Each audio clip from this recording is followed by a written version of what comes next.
안녕하세요. 삼성 SDS 금융 컨설팅 팀의 최정훈 프로입니다.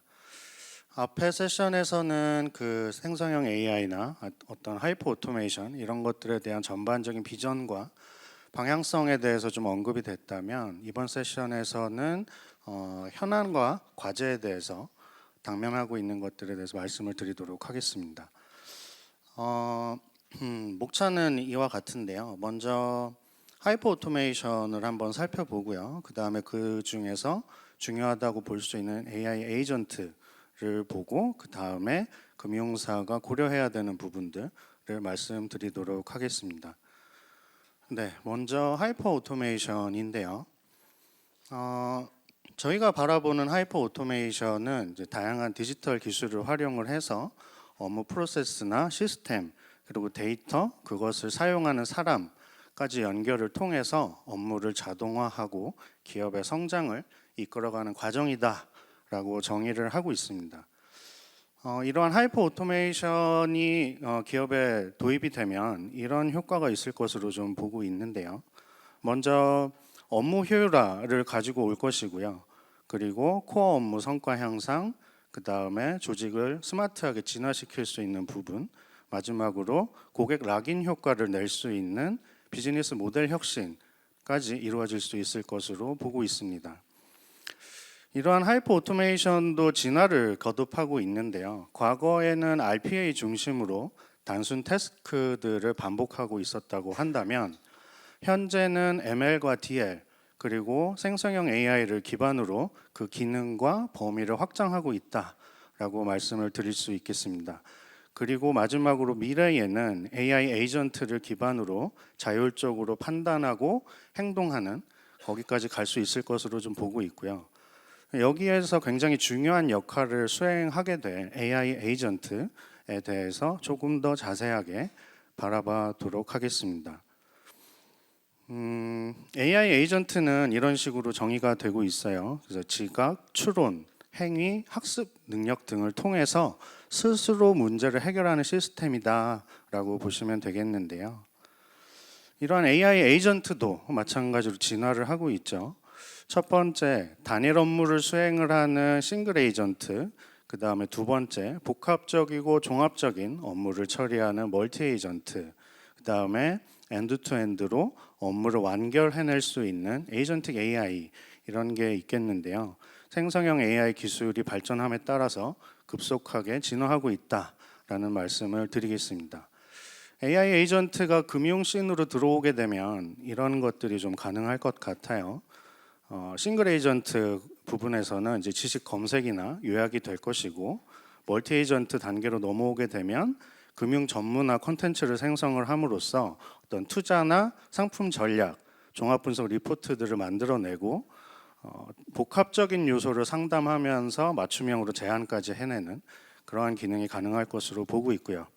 그리고 3단계 에이전틱 AI에서는 금융 업무를 완결함으로써 자율적으로 판매하고 투자하고, 그리고 고객에 딱 맞는 금융 컨설팅과 자율적으로 금융 활동까지 수행해내는 그런 것을 기대해 볼 수 있습니다. 지금 현재는 그 2단계에서 3단계로 넘어가는 그 중간 단계라고 좀 보고 있는데요. 여기에서 금융사에서 좀 고려해야 되는 사항들이 무엇일지 말씀을 드려보려고 해요. 저희가 많은 금융사들과 이제 인터뷰를 수행을 해보면 결국에는 이 크게 세 가지를 고려하시는 것 같더라고요. 그러니까 성공적으로 AI 에이전트를 구현하려면 어떻게 해야 되는 것인지, 그 다음에 생성형 AI 좋은 건 알겠는데 이것을 어떤 식으로 도입하는 게 우리 회사에 적합할지, 그 다음에 계속적으로 AI 관련된 법이나 규제들이 나오고 있는데 이런 것들을 도대체 어떻게 대응해야 되는지, 이런 부분인데요. 먼저 하나씩 말씀을 드릴게요. AI 에이전트 구현 전략 부분입니다.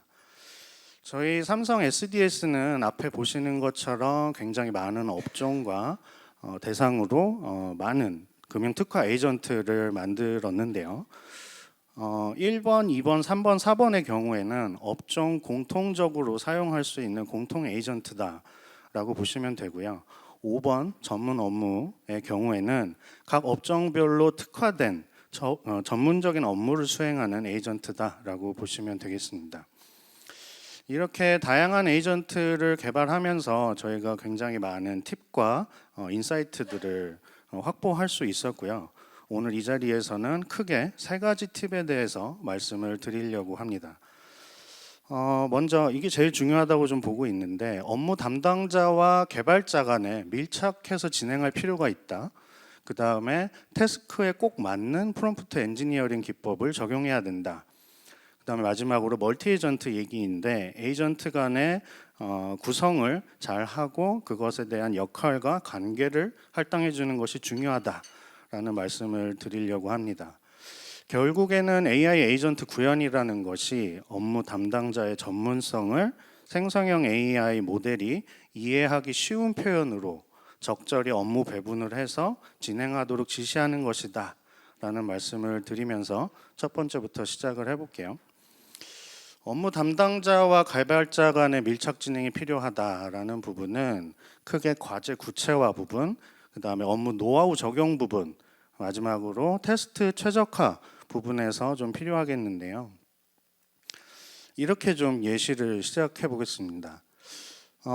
똑똑한 신입사원이 들어왔다고 좀 가정을 해볼게요. 그러면 이 똑똑한 신입사원은 안타깝게도 여러분들만큼 업무를 수행을 하기는 좀 어렵죠. 그래서 상세한 가이드가 필요합니다. 어떤 일을 해야 되는지, 어떻게 하고 무엇이 중요한지, 주의해야 될 건 무엇인지, 이런 것들이 굉장히 중요하죠. 이런 게 없다면 여러분들께서 기대하시는 어떤 아웃풋을 산출하기가 굉장히 어려울 거라고 볼 수 있습니다. 그래서 많은 선배님들과 전문가분들의 노하우를 전수하는 것이 무엇보다 중요할 텐데요. 구두상으로나 문서상으로 이런 것들을 많이 훈련시켜주고 계시죠. 이런 것처럼 AI 에이전트도 한번 생각을 해볼 필요가 있을 것 같아요. 어떻게 보면 조금은 가여워해 주셨으면 좋겠는 게, 이 생성형 AI 에이전트라는 것이 한 번도 금융업을 해보지 않은 아이가 굉장히 높은 수준의 퍼포먼스를 내야 된다는 그런 막중한 기대를 어깨에 짊어지고 있습니다. 그래서 선배님들과 전문가분들의 노하우를 전수를 해주시는 게 매우 중요할 텐데, 미와 차이점은 위에는 이제 직접 수행을 해주시지만 밑에는 아무래도 개발자분들이 프롬프팅을 통해서 수행을 하게 됩니다. 그러다 보니 바로 이 부분에서 업무 담당자분들께서 개발자에게 여러 가지 노하우들을 잘 정의해 주실 필요가 있다라는 말씀을 드려보려고 하고요. 콜센터 상담 분석 에이전트라는 것으로 조금 더 상세하게 예시를 들어보겠습니다. 콜센터 상담 분석 에이전트는 상담 노치 STT 원문을 분석해서 핵심 내용을 정리하는 내용인데요. 크게 이제 유형 분류, 핵심 키워드 도출, 간단 요약, 상세 요약 이렇게 기능이 있습니다. 간단 요약의 경우에는 이제 호전한 후에 앞에 어떤 상담이 있었는지를 빠르게 캐치해서 접근하도록 하는 그런 부분이고, 그 다음에 상세 요약의 경우에는 상담이 완결되고 나서 후속 상담을 위해서 전반적인 내용을 잘 담도록 하는 게 그 목적이 되겠는데요. 바로 이 2가지 부분에서 저희가 좀 어려움을 겪었었어요. 혹시 좀 테스트 해보신 분들 있을지 모르겠지만, 이게 뭐 간단하게 요약해줘, 뭐 상세하게 요약해줘 이런 식으로 만약에 그 프롬프트를 입력하게 되면 아주 큰일이 납니다.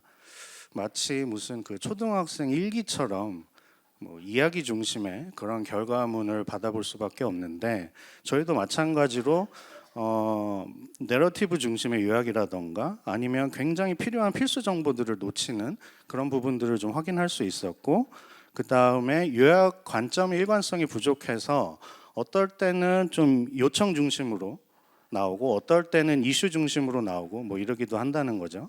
그 다음에는 이제 마지막으로 이제 구조화가 되어 있지 않아서 자유도가 높기 때문에 생기는 상담 그 요약문마다 너무 구조가 다르기 때문에 상담사가 이해하기가 좀 어렵다, 이런 부분들이 있었고요. 이것을 저희가 좀 해결했던 내용을 말씀을 드려보려고 해요. 결국에는 상담사의 전문성과 지식을 주입하는 것이 매우 중요하다라는 부분인데요. 첫 번째 주입 요소로는 이제 보험 콜센터 특화 요소를 얼마나 상세하게 정의해 주느냐라는 부분이 되겠습니다. 그래서 상담 요약의 취지는 무엇이고, 뭐 예를 들어서 간단 요약에는 이런 것들이 요약이 돼야 돼. 상세 요약에는 이런 것들이 추가적으로 더 자세하게 다뤄져야 된다라는 것을 정의를 해주는 것이죠. 그리고 두 번째로는 이제 정의된 것들에 대해서 요약문을 구조화하는 것에 대한 정의가 필요합니다. 그래서 맨 처음에는 뭐 예를 들어서 문의 사항이 나오고, 그 다음에는 대응 사항, 그 다음에는 진행 상태, 후속 조치, 이렇게 되는 것이 상담사가 빠르게 보기에 편리하다, 이런 정의들을 해줄 필요가 있고요. 그다음 마지막으로는 생성된 요약문에서 정보 오류가 있을 수 있죠. 그래서 그것들을 자체적으로 검증하기 위해 정합성을 검증하는 방법을 가이드해 줄 필요가 있습니다. 그래서 이런 원문과 비교했을 때 어떤지, 그다음에 짧은 간단한 요약과 상세한 요약 간의 그 정보 차이는 없는지, 이런 것들을 잘 검토하는 그런 방법들도 같이 주입을 시켜주고요. 그래서 이런 것들을 통해서 AI 에이전트는 보다 전문성과 사용성을 확보를 할 수 있었음을 말씀을 드리겠습니다. 그 다음에 두 번째는 이제 태스크에 꼭 맞는 맞춤형 프롬프트 엔지니어링 기법이 필요하다라는 부분인데, 이를 위해서는 에이전트가 수행하는 태스크의 특성을 좀 면밀하게 파악을 해볼 필요가 있어요. 그래서 그것을 기반으로 도출된 기능에 대해서 적합한 기법을 적용시키는 부분인데요. 이 부분은 이렇게 한번 시작을 해볼게요. 왼쪽에 보시는 것은 인간이 이해하는 글 작성 기법입니다.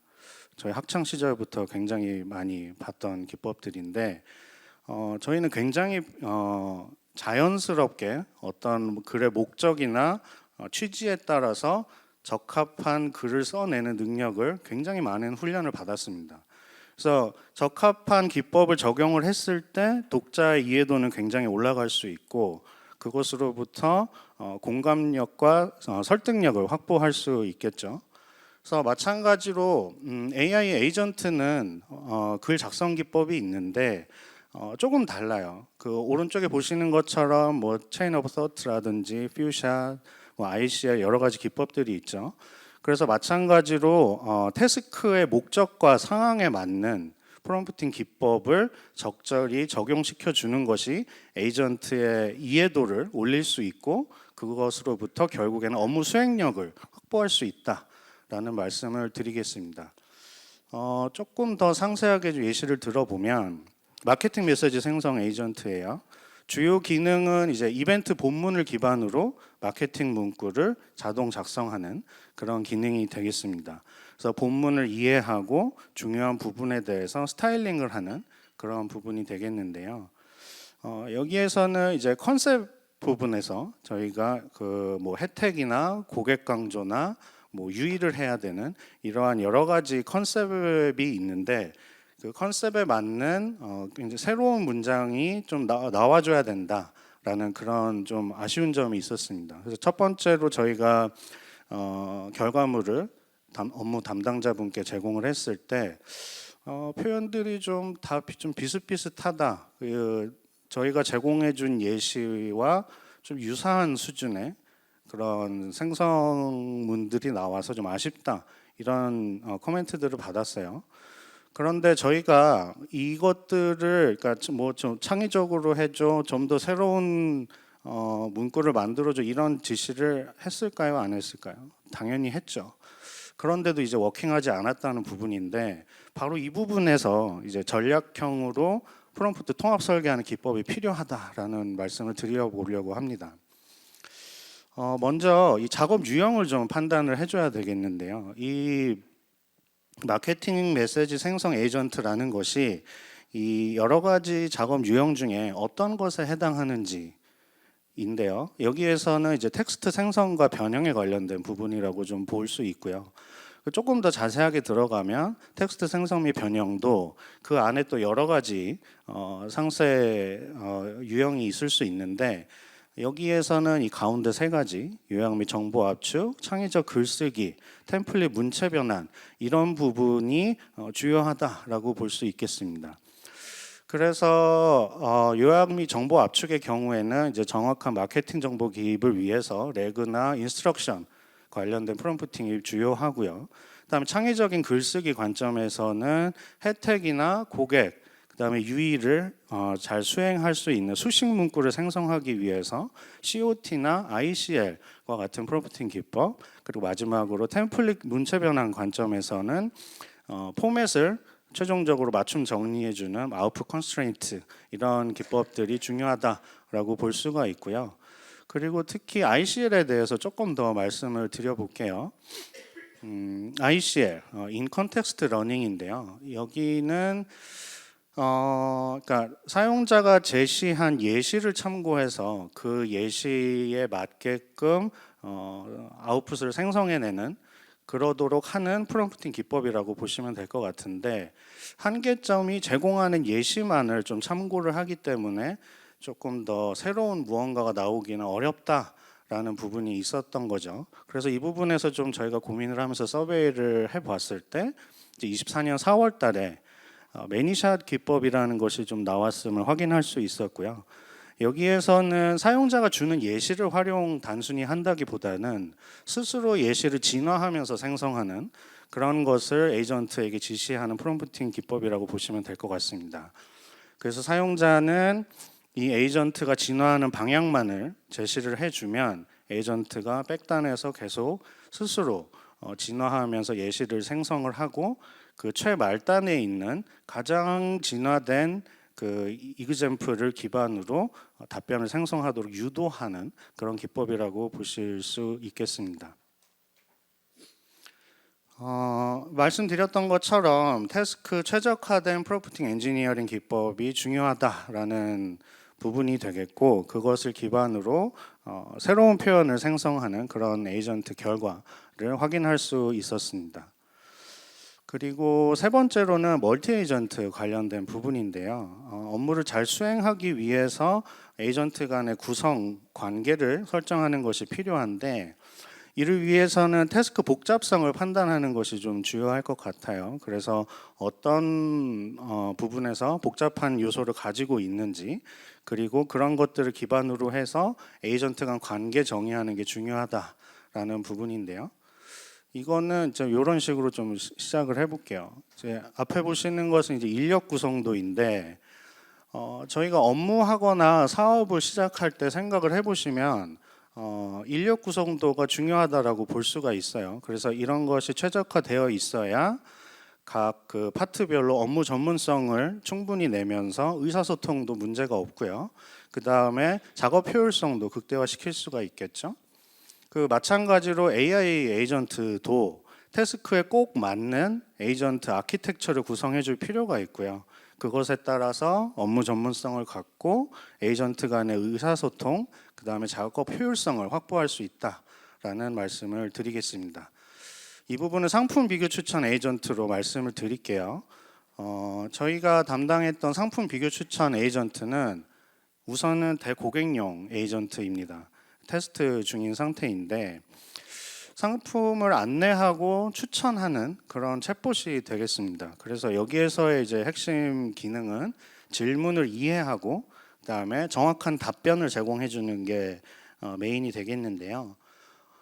요 두 가지 부분에서 좀 어려움을 겪었어요. 기본적으로 고객은 비전문가이기 때문에 다소 모호하고 추상적인 질문을 많이 던지고는 합니다. 그래서 의도 파악에 에이전트가 실패하고, 그래서 결국에는 적합한 답변을 생성하는 것에도 실패하게 되죠. 그리고 또 하나는 이제 정확한 답변을 주는 것에 있어서 질문마다 이 에이전트가 취해야 되는 액션들이 좀 다르더라고요. 이 뒤에서 이제 설명을 드릴 텐데, 그런 여러 가지 어떤 질문이 왔을 때 어떤 것들을 고려해야 되는지에 대한 차이가 있기 때문에 좀 어려웠다라는 말씀을 드리고, 실제로 고객이 어떤 질문을 좀 하는지 예시를 좀 가지고 와봤습니다. 한번 읽어볼게요. AAA 카드의 상세 혜택과 필요한 전월 실적 및 기타 특이사항을 정리해서 알려줘. 여기 혹시 챗봇 담당하시는 분들 계실까 싶은데 이렇게 상세하고 친절하게 입력하는 고객은 거의 없죠. 실제로는 어떻게 입력을 하냐 하면 AAP 끝. 네, 이렇게 되곤 합니다. 상품의 풀 네임을 정확하게 입력도 하지 않을 뿐더러 심지어 어느 부분은 좀 글자를 틀리게 넣기도 하죠. 그리고 두 번째 유형으로는 이제 AA와 BBA는 뭐가 달라 이런 게 있고요. 그다음 세 번째로는 이제 연회비가 저렴하고 가성비 좋은 카드 알려줘라는 부분인데 여기에는 이제 이런 게 좀 숨어 있다고 생각을 해요. 모르겠고 알아서 내 상황과 조건에 맞는 마음에 쏙 드는 카드를 추천해줘 라는 게 숨어 있다고 보고 있습니다. 이렇게 굉장히 다양한 유형의 질문들이 오게 될 텐데 이것들을 잘 하기 위해서는 먼저 첫 번째는 질문을 자동으로 강화하는 쿼리 익스펜션 기법이 적용될 필요가 있고요. 그것을 기반으로 해서 정확한 답변을 생성하는 것이 주요 목적이라고 볼 수 있겠습니다. 그 다음에 비교하는 것에서는 일단 두 상품 안내서를 선정하는 게 필요하고요. 거기에서 고객이 관심 있어 할 중요 영역을 탐지하고 두 정보 간의 공통점과 차이점을 인식해서 전달하는 것이 메인이라고 보실 수 있고요. 그 다음에 요 세 번째가 저는 가장 어렵다고 보고 있는데 가성비 좋은 카드죠. 가성비가 좋다는 게 무엇을 의미하는지를 일단 정의할 필요가 있어요. 그래서 고객이 생각하는 가성비라는 것이 무엇인지를 판단하기 위해서 이전 대화 내역을 좀 본다던가 아니면 고객이 어떤 카드 결제들을 해왔는지 결제 내역들을 참고한다던가 이럴 외부 정보를 활용해야 될 그럴 필요가 있고요. 혹시 이제 외부 정보들을 활용하기가 좀 어려운 상황이다라고 한다면 이제 아래 세 가지 같은 옵션들이 좀 가능하겠죠. 뭐 예를 들어서 사전 정의된 상품들을 업세일한다던가 아니면 이 AI 에이전트가 자체적으로 판단을 해서 이 가성비라는 개념을 잡는다던가 아니면 고객에게 무엇이 관심사인가요? 어떤 것들을 주로 담았으면 좋겠는지 말씀해 주세요라는 질문을 던지는 것도 방법일 수 있겠습니다. 이런 것처럼 이 상품 비교 추천 에이전트는 크게 세 가지 유형의 질문들이 들어온다고 저희는 좀 보고 있었고요. 이 유형들을 각각의 전문적으로 수행하는 에이전트를 둠으로써 전반적인 상담 퀄리티를 높이는 것에 초점을 두고 있었습니다. 그래서 단일 상품 정보 검색을 하는 에이전트, 그 다음에 특정 상품 간의 비교를 수행해내는 에이전트, 그 다음에 다중 상품을 검색하고 추천하는 그런 에이전트를 전문적으로 두고 이를 총괄적으로 관리하는 슈퍼 에이전트를 둔다라는 컨셉이 되겠고요. 이런 식으로 각 에이전트마다 전문적으로 수행할 수 있는 프롬프트와 각각에 맞는 파라미터 그 다음에 연결할 수 있는 플러그인들을 정의를 해줌으로써 특화 역할을 할 수 있도록 지시하는 것이 중요하다라는 말씀을 드리겠습니다. 지금까지는 AI 에이전트 구현 전략에 대해서 다뤄봤고요. 이제는 도입 방식 부분인데요. 플랫폼 도입 방식은 많은 분들께서 아시는 것처럼 이렇게 세 가지로 정리를 해볼 수가 있겠습니다. 먼저 내부 구축형이 있고요. 그 다음에 전용 클라우드 기반, 마지막으로 공용 클라우드 기반 있겠습니다. 내부 구축형의 경우에는 아무래도 금융사 집 안에 설치되다 보니 내부망, 그 다음에 뭐 레거시 시스템과 연계한 서비스 개발이 용이하다라는 장점이 있고요. 그다음에 전용 클라우드의 경우에는 클라우드 보안이 어느 정도 좀 필요한 그런 부분이고 공용 클라우드의 경우에는 여기에 더 나아가서 혁신 금융 서비스를 승인받는 이러한 절차가 있음을 말씀드릴 수 있겠습니다. 조금 더 상세하게 말씀을 드려보면 이제 왼쪽에 보시는 뭐 레거시 개인정보 연계, 그다음에 고객 밀착 서비스 개발 정도, 그다음에 모델이나 최신 기술에 대한 관리, 플랫폼 유지 보수 관점에서 비교를 해봤는데요. 결국에는 좀 이렇게 귀결이 될 것 같아요. 그러니까 생성형 AI에 대해서 조금 더 그 가능성을 먼저 확인을 하고 그 다음에 도입을 하고 싶다라는 정책을 가지고 계신 금융사에서는 공용 클라우드 기반으로 좀 적은 비용으로 빠르게 착수하시는 것이 좋을 것 같고요. 그 다음에 우리는 어느 정도 생성형 AI에 대한 가능성을 확인을 했고 혹은 굉장히 다양한 레거시 시스템과 연동해서 새로운 그 에이전트들을 자유롭게 좀 만들고 싶어라고 하시는 고객사에서는 이제 내부 구축형으로 가는 게 좋을 것 같습니다. 케이스 2와 3의 경우에는 공통적으로 클라우드 기반이라는 점이 있는데요. 클라우드 기반으로 그 플랫폼을 도입하려고 할 때는 또 이런 것들을 추가적으로 좀 고려를 해주셔야 됩니다. 앞에 보시는 것은 그 24년 8월에 금융위원회에서 발표한 망분리 개선 로드맵인데 생성형 AI를 활용하고 그 다음에 사스 활용 범위를 확대하기 위해서 보다 강화된 보안 대책이 필요하다라는 부분인데요. 뭐 내부망 사스 이용, 그 다음에 생성형 AI 활용 관련해서 단말기 보안 대책, 사스 연계 보안 대책, 뭐 관리 보안 대책, 굉장히 여러 가지 대책들을 요구하고 있습니다. 제가 다 적지도 않았지만 굉장히 많죠. 이런 것들을 저희 삼성 SDS 보안 강화 플랫폼에서는 왼쪽에 보시는 것처럼 운영 환경 보호, 그다음에 어플리케이션 보호, 데이터 보호 관점에서 굉장히 중요한 기능들을 확보를 하고 있고 이것들을 기반으로 다양한 금융 규제나 보안 요건에 부합하는 생성형 AI 플랫폼을 보유하고 있다라는 말씀을 드릴 수 있겠습니다. 그리고 추가적으로 솔루션 패킹까지 잘 되어 있어서 내부 구축형이나 전용 클라우드, 공용 클라우드 무엇이든 관계없이 도입이 용이하다라는 말씀을 드릴 수 있고요. 그다음에 마지막으로 AI 법이나 규제에 대응은 어떻게 해야 될까 부분인데요. 앞에 보시는 것은 이제 23년도부터 AI 관련된 법이나 규제들이 어떻게 나오고 있는지 관련 내용입니다. 그래서 오른쪽에 보시면 뭐 24년 12월에 발표된 AI 7대 원칙 준수 사항도 있고요. 그 다음에 26년도 1월에 이제 시행될 예정인 인공지능 기본법도 있죠. 그래서 금융사들은 이런 정책은 어떻게 가져가야 되는지, 조직 구성은 어떻게 해야 되는지, 그 다음에 프로세스는 어떻게 확립하는 게 좋은지에 대해서 전반적인 그리고 총괄적인 AI 거버넌스 체계를 갖출 필요가 있다라는 말씀을 드려보고자 합니다.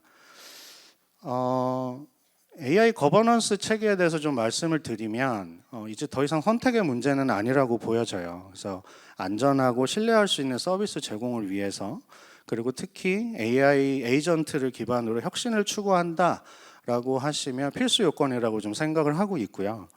이런 관점에서 봤을 때 AI 리스크 관리 방안 확보하는 부분, 그 다음에 거버넌스 특화된 AI 에이전트를 관련된 기술, 그 다음에 AI 규제나 기술이 계속적으로 변화하고 있는데 이것에 대한 대응 역량을 확보하는 것이 매우 중요할 것이고요.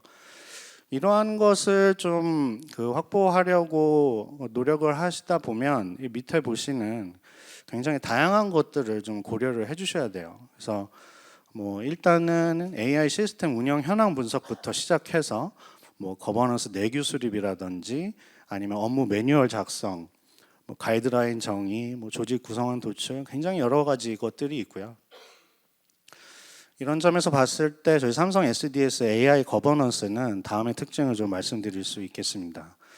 먼저 검증된 AI 거버넌스 방법론인데요.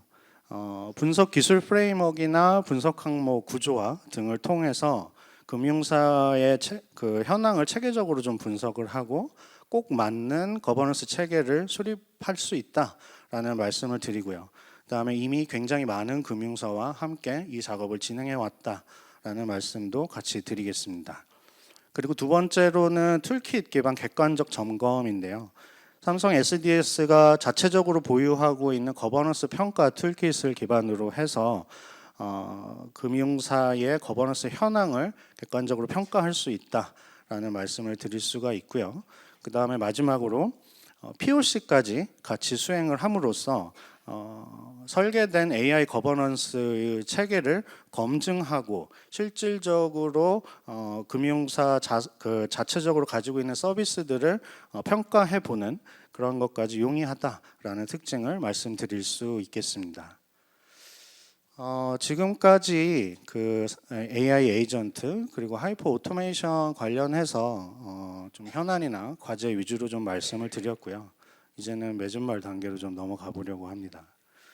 삼성 SDS는 하이퍼 오토메이션을 현실화하기 위해서 계속 진행 중에 있습니다.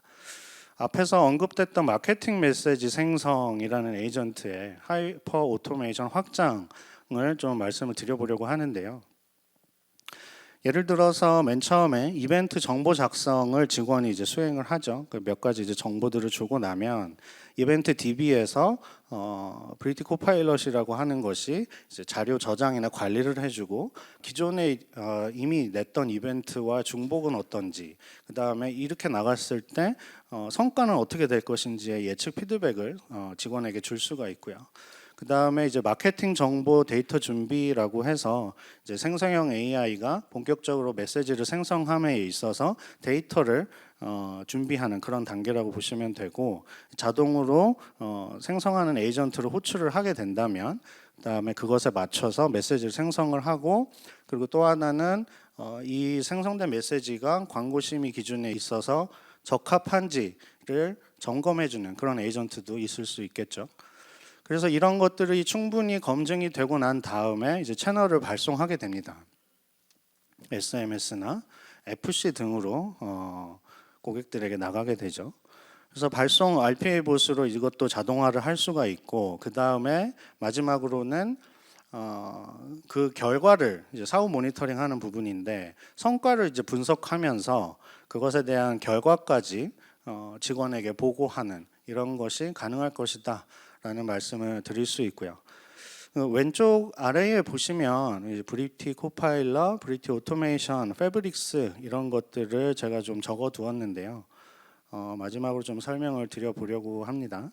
그래서 패브릭스의 경우에는 다양한 지식 정보, 그 다음에 기업 시스템을 생성형 AI와 연결해서 업무 효율을 혁신하는 생성형 AI 플랫폼이다라고 보시면 되고요. 그 다음에 브리티 오토메이션의 경우에는 이제 기업 업무 프로세스 수행을 효율화하는 업무 자동화 솔루션, 마지막으로 브리티 코파일럿의 경우에는 이제 메일이나 메신저, 화상 회의와 같은 여러 가지 그룹웨어의 생성형 AI 기술을 접목시켜서 협업 솔루션의 혁신을 가지고 오는 그런 솔루션이다라는 말씀을 드려보고자 합니다. 지금까지 좀 여러 가지 설명을 드렸는데 오늘 굉장히 많은 분들이 와주셨죠. 그래서 각 금융사의 이제 생성형 AI, 그 다음에 AI 에이전트, 하이퍼 오토메이션까지 성공적인 여정이 될 수 있길 좀 기원하고요. 삼성 SDS가 핵심적인 기여를 할 수 있길 바라겠습니다. 감사합니다.